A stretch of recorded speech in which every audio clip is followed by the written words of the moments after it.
I started to become really concerned when she had evidently created a fake account in my name and sent off messages to herself and other people and screenshotted those. The goal seemed purely just to terrorize me. Today's guest was stalked for 3 years. We discuss the impact on her and her family's life. I learnt that there are different types of stalking and stalkers and the difficulty navigating the legal system to get a conviction. She is a journalist specialising in investigative features, news analyst and long-form features. She has written and edited for a variety of major print and online publications and has authored a book, Obsession, a journalist and victim survivors' investigations into stalking.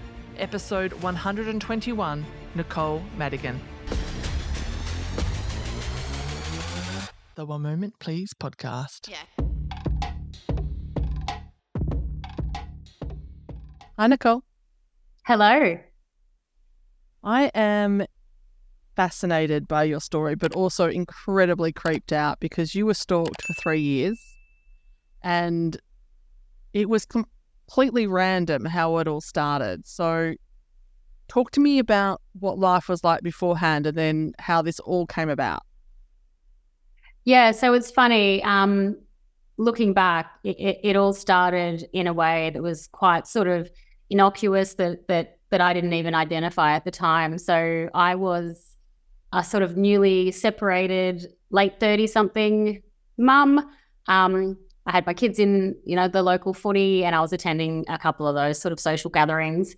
And I had this really strange encounter at one of those catch-ups where this woman who had sort of been on the peripheral of where we were all sort of hanging out walked past me and sort of said, "Are you taking photos of Adam?" And at that stage, this was just simply one of the dads. He was there at the function, and I obviously was not taking photos of him. I was taking photos of my son. And so I sort of just mumbled, "Oh, I'm just taking photos of my son." And she just walked straight on past. And I thought, oh, okay, maybe she wasn't talking to me, and had a little chuckle with the woman next to me and moved on. And then later that night, I got this message request on Facebook from this woman to say, "Oh, look, I'm sorry about that comment today. I didn't actually mean anything by it. I just wanted some photos for the footy page." So I just thought, oh, okay, this woman must know somebody there, and she was just, just a bit socially awkward. So we're down to that. Over the next couple of weeks, I got a couple of other odd messages from her just asking if I was married and things like that, which I found really uncomfortable. I didn't want to talk about, for one thing, because I was in the process of a separation that I had not discussed with my children. And also this woman was a strange person that I didn't know. So I kind of deflected those a little bit and then didn't hear from her for a long while. I guess following on from that, I had spoken with, because I had got so many odd messages, I ultimately spoke to Adam about that, told him about that on my mum's advice to say, "Hey, I'm just letting you know I've been getting these strange messages from this person who's mentioned you a couple of times." And from there, we sort of started back and forthing, and over several months, we sort of got to know each other that way. So it was a sort of strange irony at the end of the day. Yeah, because she was stalking you because of Adam, and then that brought you together. So that is a strange irony. Yeah. Yeah, it's kind of strange because those initial comments are how we sort of got to talking and got to know each other. But of course, I didn't think I would ever hear from her again. But yeah, it didn't turn out that way. So how did it escalate? So it would have been close to a year later, and Adam and I had, by that stage, started dating. So we were in the very early stages of dating about a year later. And we'd hosted a gathering. It was our first kind of party that we'd hosted together, and we had friends and family over and things like that, and posted a few photos to Facebook. And later that night, we were just packing up, and I got this message request from clearly a fake account. It had sort of some play on words with using Adam's name and a couple of insults. And it was just this string of sort of vulgar, abusive messages to me. But at that stage, I did not know who had sent them. It was this strange name, and it was clear that it was someone who knew Adam or had in some way. But when I showed him the messages, that's who came to his mind fairly quickly. And within a couple of days, I was getting messages from her personal named account. So it was really obvious and clear who that person was. And that was the start of an escalating and, 3-year ordeal. When you initially went to Adam to say, I've got these weird messages on Facebook, just to let you know, what was his comment then about this individual? At the very start? Yes. Yeah, so we were very loose acquaintances, so it was very sort of formal messages between us, and I told him, and he just basically apologized and said, these are some of the reasons why she and I are no longer in each other's lives, and I'm embarrassed and I apologize, basically. Right. And I had said to my mum, who I was with at the time, like, oh, that's, a little bit awkward, like, because he's, one of the dads on the footy team. I'm like, oh, that must be so embarrassing. Like, it just seemed like a bit of a weird, uncomfortable, awkward. He had sort of implied that she was a bit, intense, I got the feeling maybe it wasn't the first time she'd approached people, but I never in my wildest dreams would have come up with what had happened. And in fact, I talk a lot about in my book, when I'm talking about stalking, about the way we joke about the term stalking, but I admit that back then I did it myself, because we used to say quite humorously that stalking got us talking. We used to say just because of that, but we sort of never imagined that real stalking would actually take place. So when the messages escalated, you obviously show him and he was fairly certain that it was this individual. When they started coming from her actual personal account, what type of content was being said then? So the stalking sort of went in two phases. So the first, I call it sort of the first 6 months, it was all private messages to me and other people. So the ones to me varied between just verbal insults about what I looked like and who I was and things like that, to sort of telling me, trying to talk about her previous life with Adam in explicit detail, if you get my drift, and sort of threatening to make contact with people in my family, which she also did do in that period. So she contacted my mum and invented sort of this confrontation between us. This is the whole story that didn't actually happen. And fortunately, my mum and I are very close, so she was aware of what was happening at that time. She also tracked down my ex-husband at that time, which also caused a lot of additional problems for me as well.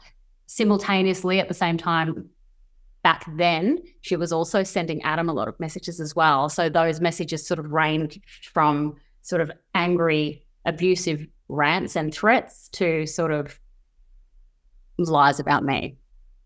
And then that sort of stopped when we took a little bit of action, and then it restarted again, changing sort of the way it took place, and it was all just focused on me from then on. So given the fact that you're newly divorced, you've got an ex-husband in this situation, no matter what, how amicable a divorce is, there's feelings involved. You mentioned you've got children involved, so there's custody agreements. This person's going and contacting your ex-husband. How worried were you about custody agreements at that stage and it affecting that? Very. So we were in the middle of the worst part of our separation. It was really difficult and traumatic, and he was making things quite difficult for me at that time in all facets. And it was really terrifying, actually, because on that first night that she sent me that first string of messages, a couple of hours later, I got a message from him saying, I call her Carissa in the book, just simply saying Carissa says hi. And that's how I found out that she'd contacted him. So it was all very menacing and confronting, because I felt kind of threatened from both directions at that point. At what point did you decide to go to the police? Because you've got random text messages from a fake account, then it went to a real account and not hiding her identity anymore. She's now contacting, she had already previously contacted your now new boyfriend, her ex, your mum, and now your ex-husband as well. So at what point did you say this is not just a person trying to get in my head, like this is not right? So it would have been about 6 months in, and I've got to say there were people saying to me, specifically my partner at that time and some family members, you know, maybe you should say something, maybe you should do something. Adam wanted to speak to her directly. Some people wanted me to go to the police. But at that stage, quite naively, I just thought, oh, this is someone looking for attention. So if, you know, what you're taught at school, if you ignore them, it'll go away. But of course, that didn't happen.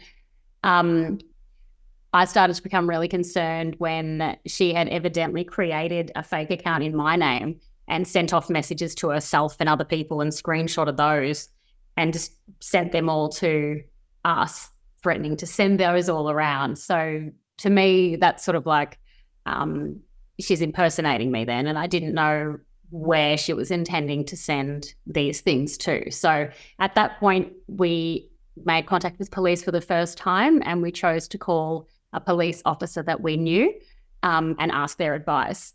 Their advice at that time was to not do anything formally, but to instead send her some correspondence via email, preferably, to simply say, if you continue these actions, we're going to take it further legally.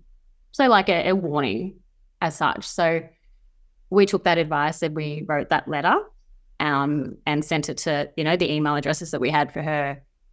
And then there was silence. So we thought, brilliant. We just had to take a stand and that would be the end of it. And a good 3, 4, maybe even 5 months passed without any contact from her. But then I started getting these text messages from random numbers saying the same sorts of things, the same sorts of insults about me and the same sorts of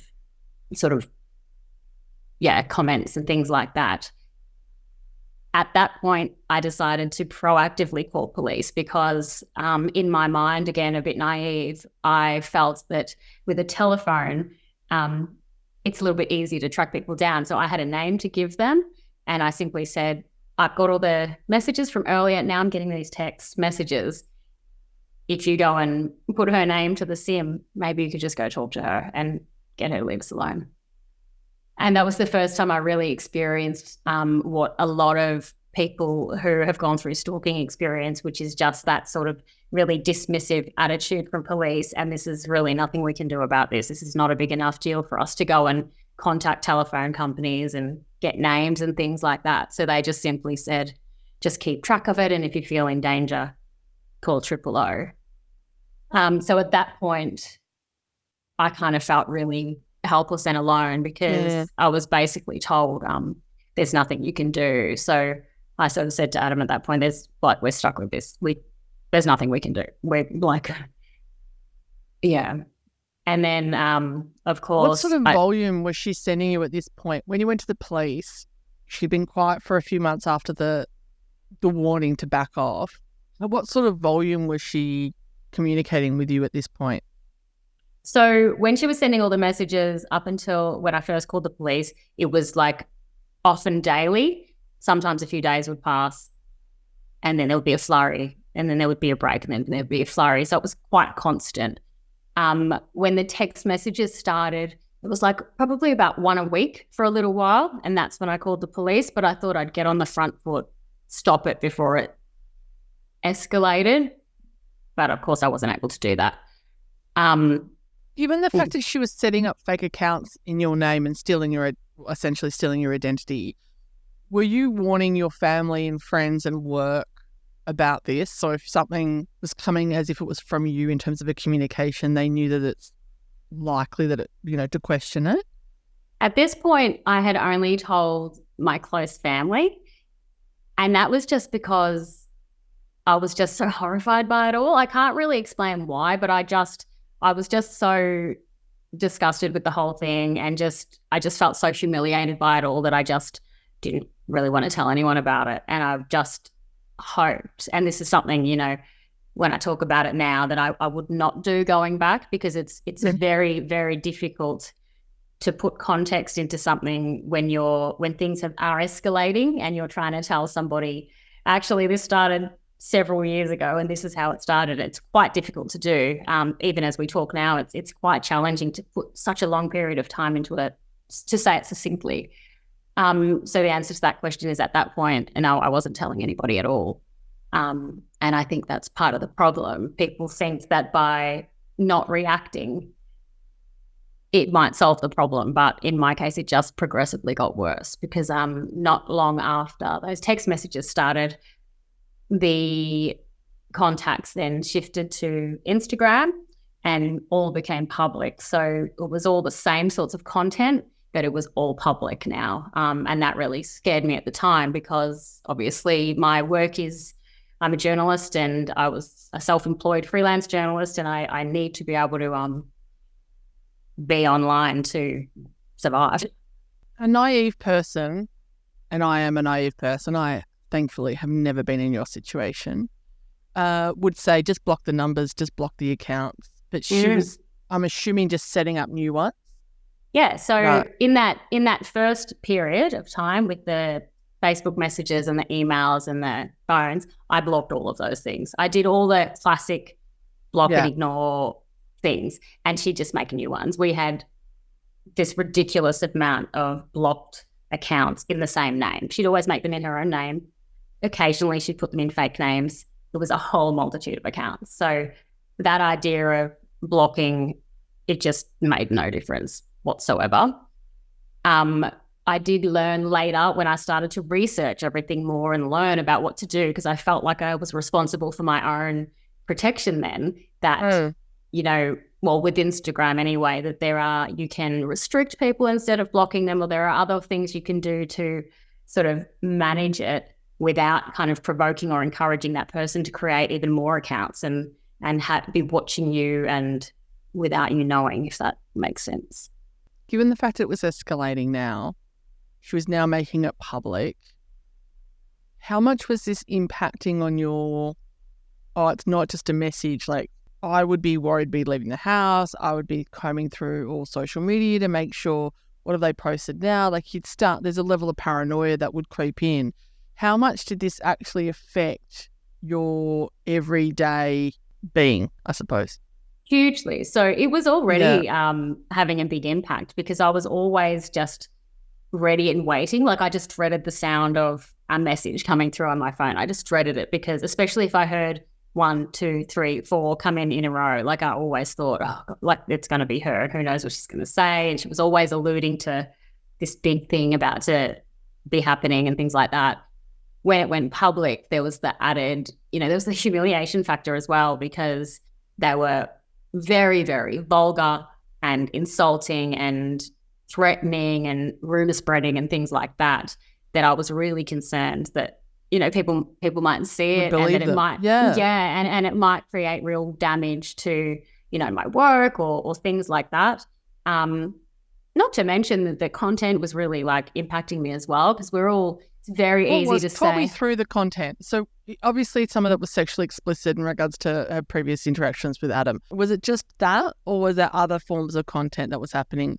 Yeah, lots. Well? So there was a really strong focus on my appearance. So she had a whole heap of nicknames for me, and then very creatively found imagery and memes about those things. Sometimes they would extend to my children or family members as well. Then of course there was the comments, that the explicit kind of comments and things like that. Then there was sort of disparaging comments about my work or the things I was doing that way. Then there would be always sort of alluding to a big revelation or something being about to blow up my life, or, that sort of thing, So it was full psychological warfare. I've already done this. I already know all of this. This is, I've already put this out there. So you're kind of thinking, like, what else could drop? What else is she going to blow up in my life that's going to cause, right? That's right. And then sometimes it was also just plain weird. Like, if I posted something for work, she'd post almost a replica of that, or sort of like copycat things with, my interests or things like that, if that makes sense. Like I'm a big reader, and I used to post about books all the time, for example, and then all of a sudden she'd copied my bio and used the same thing. And, so it was a combination of things that was just really disconcerting and strange, as well as it was menacing. And that strangeness made it a bit more scary because it was so odd. Was there a tipping point when you thought, and I don't know whether or not you did think this, I don't know if she's mentally unwell, but was there a time when you thought, this is not just someone being mean and wanting Adam back, this is someone that has some mental health issues? Yeah, so pretty much most of that second stage that I talk about, because in that first stage, even though I've never encountered anything like that, it seemed really clear what she was trying to do. She was trying to break us up because she wanted to. That's what it seemed like she was trying to do. But in that sort of last 12, 18 months, like Adam and I, we got married and things like that, it just didn't seem like that was the goal anymore. The goal seemed purely just to terrorize me. To what end, I couldn't figure out, and for how long, I couldn't figure out. And that's what made it so really disturbing, I think, because I just could not figure out what the end goal of all of this was. So therefore I couldn't see an end to it. What were the conversations that you and Adam were having? Were you discussing potentially breaking up to end it? Was it that bad?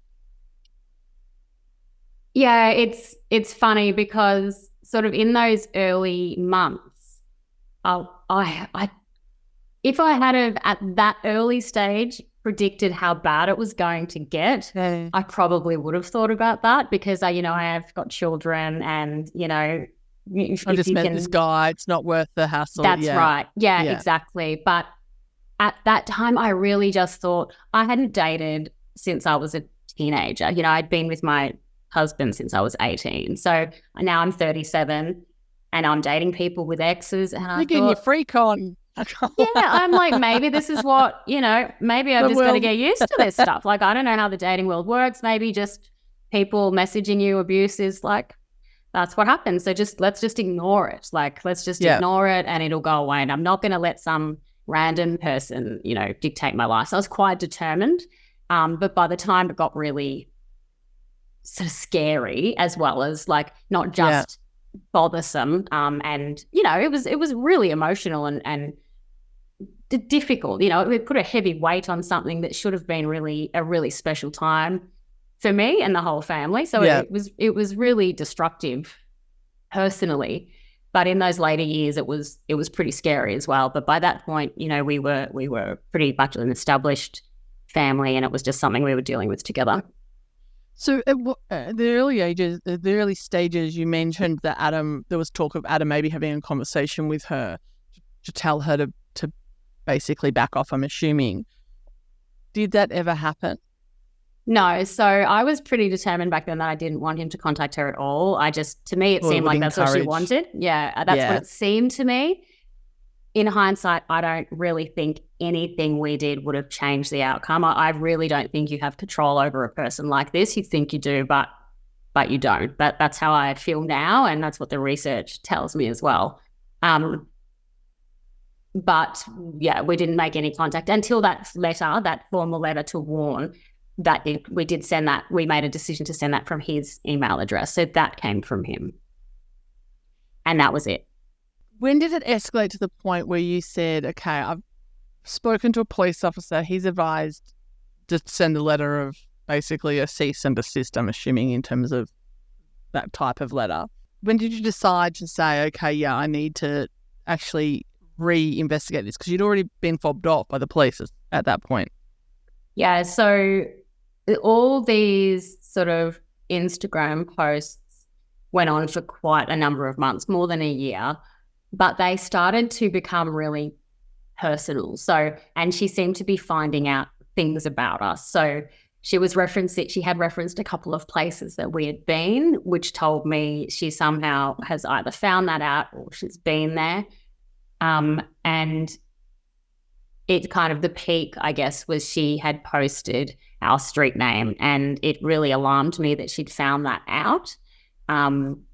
And not only found it out, wanted us to know that she'd found that out, because it was a fairly new place that we'd moved into. And also details of our wedding and things like that. We researched this a lot. We investigated, and we think we found out, you know, through errors that we had made with posting online, how she might have found these things out. But it was just becoming too, the risk of the stalking being in person to me had heightened. So I felt like, you know, I can't just sit back and let this happen anymore, because it's getting worse and escalating. The less I do, the worse it's getting. And so ultimately, there was one other thing. I also got a message request from another female. And when I first saw that, I just thought, okay, this is just another account from her. But it turned out to be a relative of this person's who had seen all of these posts and managed to identify me from these posts, which was alarming in itself. But she had also 10 years earlier been on the receiving end of similar type of treatment, and she was terrified of this person, which terrified me even more. So yeah, with all of those things combined, I decided I had to do something. So my last resort at that point was to try a cybercrime report. I'm a writer by trade, so I thought maybe if I write this down, I can articulate it better than calling the police. And there's a whole range of reasons which I, you know, researched and wrote about why stalking is really hard to get a reaction from police because of the nature of it. But anyway, I wrote this very lengthy cybercrime report, which was ultimately referred to regular police. And I got a policewoman who called me from my local station, and she was just incredible. It was the first time anyone had heard what I was saying and responded to me as though I was describing a crime. Like her reaction to me was as though I was describing, yes. So I didn't feel like this lunatic who was getting all worked up over just some, you know, something that some people found kind of funny. Like, you know, your partner's ex-girlfriend is becoming obsessed with you. It's hard to even say. It sounds silly to say. It's really hard to talk about. But she was amazing. And between the two of us, she was able to guide me through the process of gathering all the evidence, which is just a monumental mission in itself. But she was so helpful. And she's the first person who used the word stalking to describe this. And yeah, it was just a really validating experience. Even if it hadn't have proceeded to a charge or a conviction, that in itself just made me feel a bit empowered to go like, you know what, no, I do not have to put up with this anymore. How hard was it to go from that conversation with a police officer now validating you to getting them to the point where they could proceed with charging the person? How hard was that? It was really hard because what you have to do is demonstrate a pattern of behavior that's either designed to cause fear or would reasonably cause fear to an observer. So was that made worse though, considering she was creating accounts in your name to make it seem like you were the aggressor in the situation? And I was really worried about that because I didn't know what she was going to provide to them. I had screenshots of those fake messages that I provided, and I just, you know, I was really scared about that. I didn't know what she had or how police can tell if something's real or fake. You know, like I obviously knew that, you know, if you were looking at that message, you know, the actual message, there's not going to be a trail there. There's no link to me per se, whereas all of my messages did link to people. So I just had to put faith in that. But yeah, I was worried about that, definitely. So you're collecting all this information. What was the time frame? Because as you're collecting it, she's still obviously stalking you, and you're not just going historically back to capture everything. She's still actively stalking you. So how long was it from that conversation to them not convicting but charging? It was about it was close to 3 years. 3 years.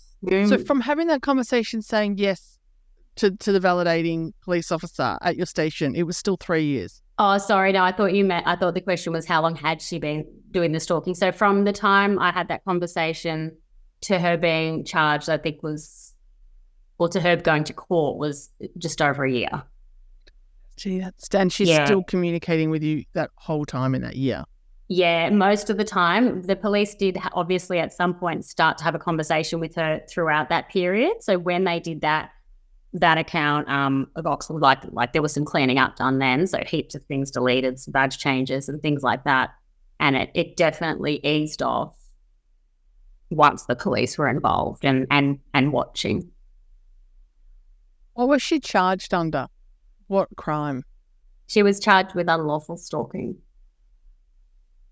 So you can get charged for unlawful stalking if it's digital and also if it's physical. Correct. Yeah. Right. Okay. She got convicted, but she got charged. What was the process when you went to court? How hard was it to face? Because you've never met this person at this stage. So with a charge like that, because it's the police charging her, so it's not me charging her per se. So it was their job to be able to charge her with this. I had to provide the evidence to them. The policewoman found that she had enough evidence to charge her, and then we had to wait and see whether she was going to plead guilty or not guilty, and that would have obviously determined whether it would go to a trial or not. So she adjourned her cases several times. So there was all that anxiety waiting up to the court date, and then it would get adjourned again, and then waiting, and then it would get adjourned again. So a lot of months went by waiting for that. And then it finally got scheduled for a plea. And it was down as a lengthy plea. And the policewoman had told me that when something's down as a lengthy plea, that probably means they're going to plead guilty because they need to allow time for the judge to sentence. Whereas if you're going to plead not guilty, it's quick because you have to schedule the trial. So I made the decision to go to court that day. I didn't have to go, but I just chose to go because I just wanted to see it end, I guess. And I was really glad that I did in the end because the judicial system is, quite a joke, and all that hard work that my caseworker put in was not reflected in the police prosecutor that I was given. So he called in on the phone, he wasn't even there, and he only had parts of the information, and the judge, who I was very fortunate to have a judge who took this seriously, she knew that I was there. Obviously, I had to make myself known when I got there, and she requested to ask me some additional questions to get a sense of timing and things like that. So that, I believe, really helped in my case. I'd also written a really detailed victim impact statement as well that the judge had taken the time to read and refer to, which was really, really helpful, I think. What was the sentence? So the sentence was a 2-year probation order for her, and the prosecutor didn't ask for this, but the judge also recommended and gave a 2-year restraining order as well to prevent her from making any contact with me, either, online or in person. Given the fact that you're speaking about this now, given the fact that she now knows the impact that it had on your life, the restraining order's up. This happened in 2019. I think she was sentenced. Is that right? 21. So the restraining order's up. How scared are you that this is going to kick back up again? Yeah, so it's interesting timing that you asked me that because so the restraining order ended in January of this year.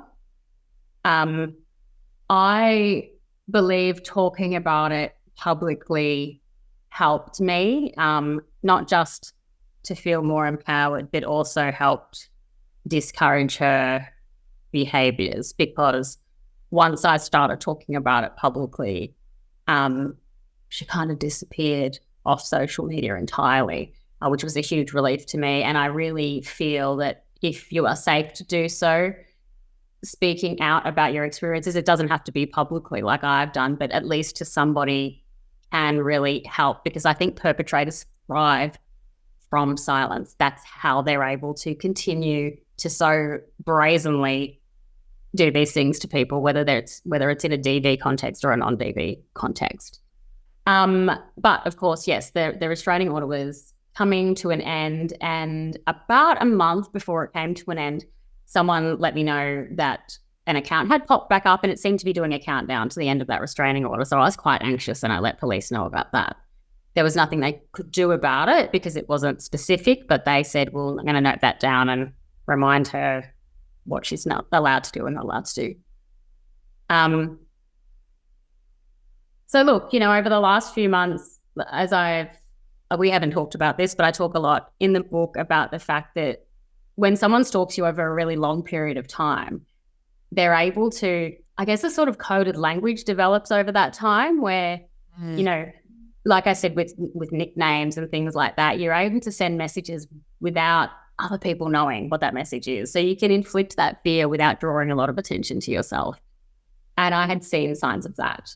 But I just decided to just head down and just keep focusing on what I was doing. But just a couple of weeks ago, I was made aware of a post that was put up that basically was saying that she was relocating to a street that crosses over to mine. And that really made me uncomfortable and alarmed me. So that is something that has happened recently and that I think, shines a real good, it shines a light on the fact that the way stalking is treated in Australia there's a long way to go, because she's basically given a clean slate once that sentence is up to say that she's moving to my street when she's not from this area at all. You know what I mean? So, I can see that and go, if this happened within that restraining order period, that would be a breach.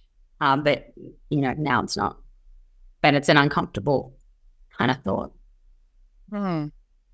You've written a book, Obsession, which is about about this situation, but also you've researched, obviously, stalking in general. Through your research, is it more common that women or men are stalkers? It's far more common for men to be stalkers, to the tune of about 80% of stalkers are men. Does that change if it's dependent on physical stalking compared to digital stalking? It's pretty similar. Right, okay. Across the board, yeah. And the same percentages are very similar, but in reverse in terms of victims. So, the vast majority of victims are female as well. So, yeah, definitely it's far less common for a female to be a stalker than a man. So what have you learnt from this situation? Do you go about your life any differently now? Do you post things differently on social media, or do you just say, I'm going to continue, it's this person's problem, I'm not going to let it affect my life? I'd like to say that the second option is the one I try to follow. I try to, but it's easier said than done. It's very, very difficult to just shut this kind of thing out. It's almost impossible, especially when it's at its peak. You just simply can't. It's just like it's like constant noise.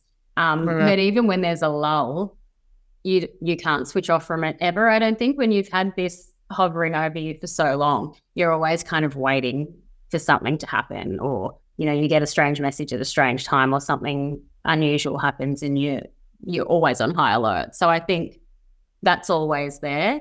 I definitely changed the way I used social media when all of this happened. Absolutely. Yeah. I'm much more conscious of, identifying locations and things like that. But I would never come off social media. I strongly believe that it is just grossly unfair to be telling victims of this kind of thing to remove themselves from a part of life that's a staple part of life now. It's not something niche, and it's not a little special thing that we do. It's part of life. And I think you wouldn't be telling people, don't go and check your letterbox or something like that if you were getting a lot of abusive letters in the mail. It's unreasonable to do that. So it's a balance, I think, with, keeping safety in mind always at the forefront. Given the fact that her restraining order is up, her probation period's up, are you able to ask for an extension of that restraining order? So I inquired about that once I saw this little countdown. And unfortunately, because this was a criminal case, not a civil case, she has served her sentence, her punishment for that crime. So it can't be extended. So I would have to prove a totally new case to get the police to do anything, or I would have to investigate a civil restraining order, which, is a different part. Well, let me ask you this. Were there any threats of violence against you or your family? No, there were never any direct threats of violence. Okay. It was always just threats were always like alluding to something being about to happen. But it would never say what. Psychological warfare. Yes. So we hear this a lot in terms of the media.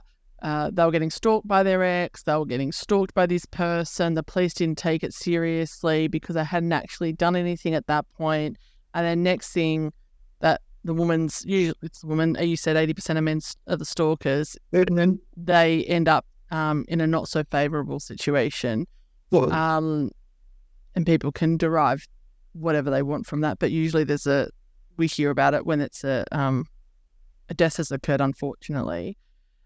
Why aren't police taking this more seriously? And I'm not saying that it's going to happen in your case. I hope that it doesn't. But why aren't police taking this more seriously? There's a history of escalation in terms of just stalking in general, taking your case specifically out of it. What is it? What do people need to do to be saying to the police and the law, like I suppose the politicians that make the laws, you need to take this more seriously? Yeah, so I interviewed a lot of, interestingly, we have a lot of stalking academics in Australia, really high-level ones that know a lot about it. But unfortunately, we don't have the same level of expertise within the police system or the legal system. So they tell me, of course, and they're the experts, that in Australia, there's not a thorough understanding of what stalking is among police. And there's also the resources aren't, or the processes aren't put in place to be able to recognize stalking. So police are used to responding to a crime that has happened. So something has happened, whereas stalking is an ongoing crime, and it's often a series of legal actions that put together have created this illegal action. So if you walk into the police station and say, a flower's been left at my door today and it's from someone, I think they're trying to scam me, and they say, oh, well, make a note of that, and if anything happens again, and then the next week something's left in your mailbox and you go to police and you see someone else new and you say, I was here the other week and this happened. So it's not all being put together. So, and there's not that guidance given to the person that you really need to be able to prove that pattern yourself. So between all of those things put together, victims are left on their own trying to figure out what to do, and police are putting it in the too hard basket, and that's when it gets sort of slipped through the cracks.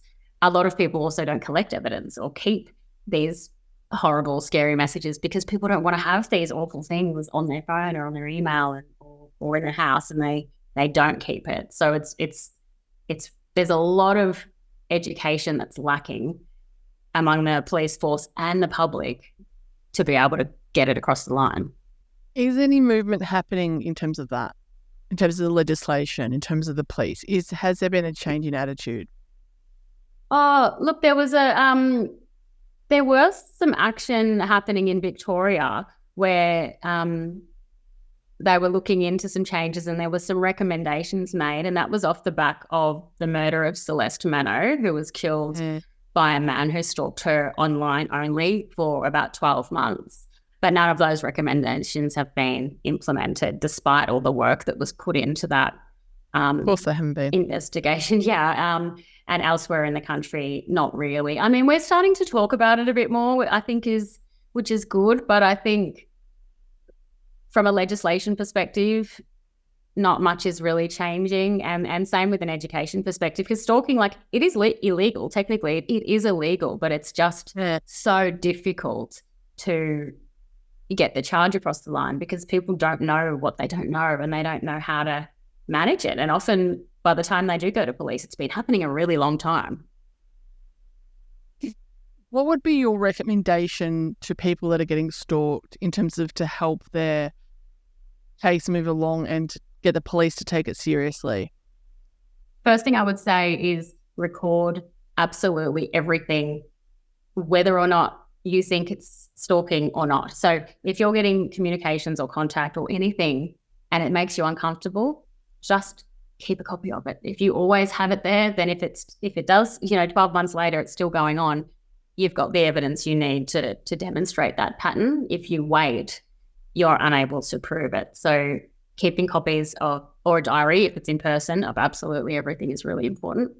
The other thing I would say is to tell somebody, and it's really common for people who are experiencing stalking because of the nature of it, to not want to tell anybody about it. It's often really distasteful. It's often really humiliating, and people don't want to talk about it. There's a lot of victim blaming that happens around stalking, so people keep it to themselves. But as I did, I barely told anyone for years. And what I did talk about was minimal, and I really didn't talk about the impact of it very honestly and openly until this charge got across the line. So I would say tell somebody, whether it's the police. You definitely should tell the police, but if they won't listen, tell them again and again and again. That's what I would say. Or tell a friend, tell your mum, tell a therapist, tell a neighbour. Someone should know, because if things do escalate, that could contribute to your safety. If people know that there's someone out there that you're uncomfortable about, that's really going to help you if and when things do escalate. So there's some context around what you're trying to tell people. In terms of your book, which is titled Obsession, I haven't read it yet. It's on my list. It looks amazing.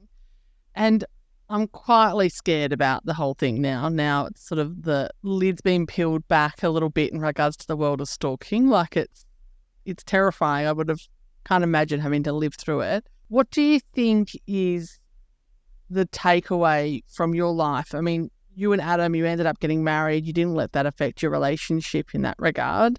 Where do you go from now? You've obviously got concerns that this is going to escalate again. So what's the takeaway from this?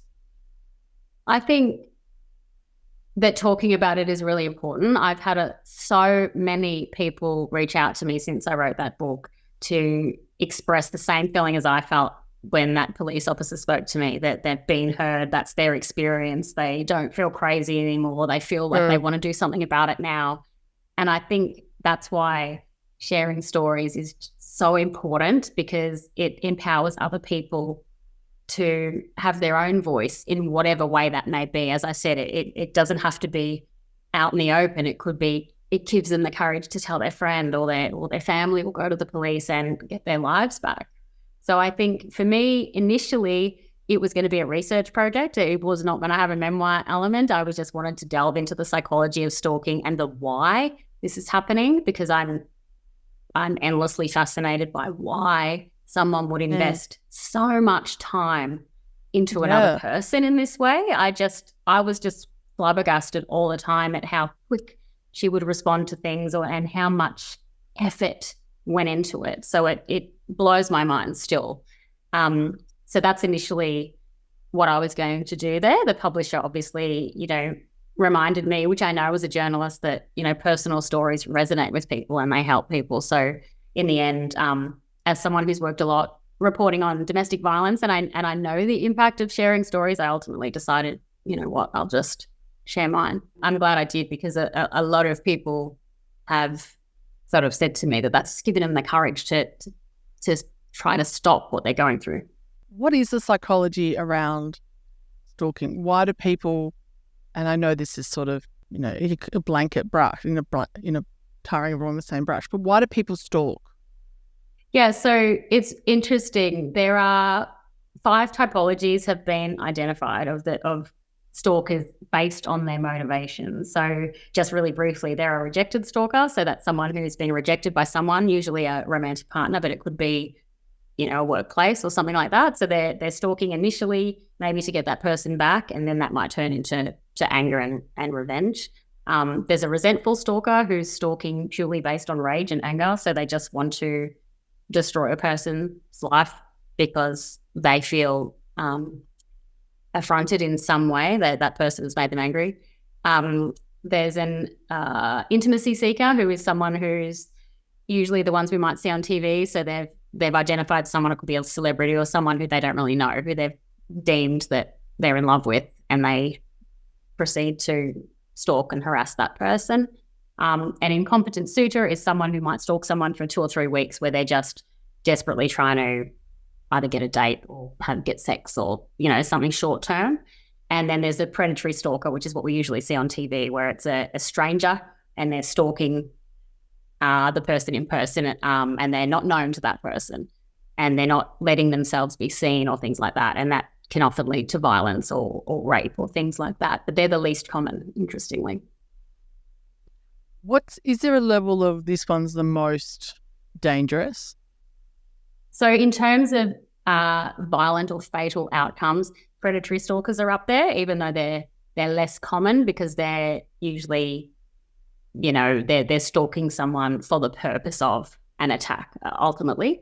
And rejected stalkers have a higher risk of violence or fatalities, and that sort of links in with domestic violence there because they're often an ex-partner. Whereas a resentful stalker, which is what the experts deemed the person who stalked me to be in, has a lower risk of violence but a higher risk of perseverance and longevity. So it's the determination level and the persistence could be longer. Did it ever come out as to why? No. The court scenario was honestly not just my case, all the cases that came before me. I just found the whole thing to be just mind-blowing how disorganized it was and how little was actually said about cases that came out. So not much was said at all. I'm interested in regards to the impact on your now husband, Adam, because this is obviously someone from his past life that's come into your life. Yeah. Most men are protectors and wanting to look after their partners. Given the fact that if he went into, I'm going to have a conversation and try and get this person to back off, that may inflame the situation. And there's a level of powerlessness to stop them. How was Adam through the process? What were the conversations that you were having with Adam? Yeah, it was really difficult because, like you said, it's hard for a man or anyone really to sit by and watch someone they love be, so upset. And sometimes, I was really, really upset, and that would sometimes either manifest itself in really high, emotion and sadness, and other times it was fear, and other times it was like raging anger. And he's the one there, and all of it's, it's there directed at him. So, he wanted to, I guess he had that urge to say or do something. And in hindsight, I don't know, sometimes I look back and I get frustrated that I sat and let this happen for so long and did nothing. But then that's victim blaming, isn't it? That's blaming yourself. Yeah, it is. Yeah, it is. But you kind of think like, I don't know. It's really, I've been getting I always feel myself a bit lost for words because I get very frustrated with myself, and I sort of promise myself, like, I'm never going to, I will never just sit and wait for years while someone does this to me. But I honestly thought that I didn't think that I wanted to give her that satisfaction of him contacting her. That's how I thought in the initial stages, because I thought that's probably what she was after. But after all this time, if it happened again, I don't know, I think I'd probably have a bit more trouble stopping people from intervening this time. If it happened again, I don't know. Oh, yeah. Like, it's just hard considering you're trying to raise kids and it's a complex situation to navigate life in itself, let alone have this person interjecting. The Netflix docu-series or the movie that came out about that stalker lady, I haven't watched it, but I've heard a lot about it. Yeah. I did watch the Piers Morgan interview with her, or the lady that alleges that it is her. Did that give you a sense of relief or vindication, or allow people to sort of, you can go, look, this is a situation. This guy waited 6 months before he went to the police. Yeah. Like, it was brilliant. So, like, I've watched a lot of, obviously, movies and shows about stalking, and a lot of them do reflect some realities, but they all follow that same kind of pattern. It starts and it escalates, and then, there's some crazy stuff happens at the end. But that show reflected so many realities. And it's like, as soon as I saw that first scene where he's come in and he's kind of coyly saying, oh, this has happened and it's happened 6 months ago, and the policeman's looking at him like, why'd you wait that long? And he shows an example of one of the messages, and it was just something inane, like, I ate an egg today, and the officer's saying, what's wrong with that? There's not a problem with that. And I think that I related to that so much, because that's how you feel, because it does, when someone's doing that to you, it can range from comments or content that would seem almost funny to other people, probably, like in isolation. So it's really hard to, especially when you have waited that long, to explain why it's bothering you and why you've waited so long. And I think what that show also did really well is show the range of emotions that he felt, including at the beginning, not thinking it was that much of a big deal, like, because you don't know when something starts how it's going to end up. There's just no way of predicting that kind of behavior. What would be your main tip and takeaway? You mentioned to start documenting. Is there anything else that you would recommend that people do? Really, just as I think I mentioned this as well, is really just telling someone. I think that's just really, really important, is to tell somebody. I don't think it matters who. It's really important that somebody knows that this is happening. And I think for two reasons: just for safety, in case this person does, pivot into a more dangerous territory, but also for your own mental health and ability to potentially get a charge across the line, because it helps you provide context. If you do want to get some support or help down the track, there's someone there that knows, well, hey, yeah, this has been happening since then, and this is how it's escalated, and it can validate you and make you feel more sane. Your book, Obsession, where can people find it? They can find it at any good bookstore or online. Fantastic. I'll link it in the show notes for the episode. Thanks, Nicole. Brilliant. Thank you so much for having me. The One Moment Please podcast. Yeah.